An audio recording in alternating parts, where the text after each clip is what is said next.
action commands that involve moving and controlling jobs within the CA7.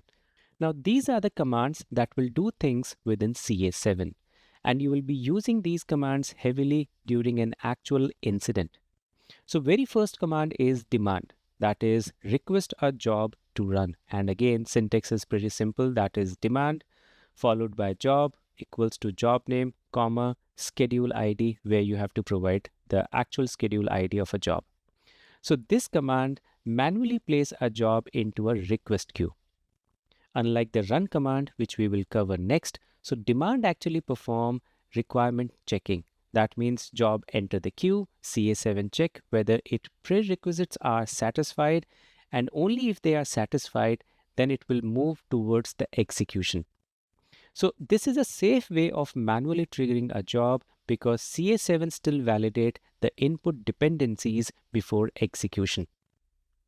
Now let's talk about a couple of common variants of this command. So let's say you want to run a job in isolation.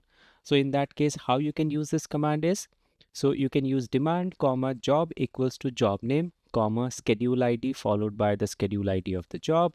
After that, you can use set keyword followed by NTR. That means no triggering.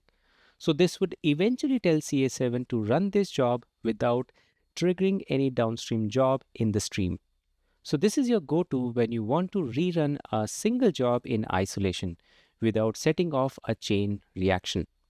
Now let's look at another variant where we will going to use skip keyword. So the entire syntax is demand, comma, job equals to job name, comma, schedule equals to your schedule ID, and then you have to use the keyword set equals to skip. So when you use this particular keyword, it will tell CA7 to run the job but mark it as a replacement for the next scheduled run. So the automatic scheduler won't run it again unnecessarily.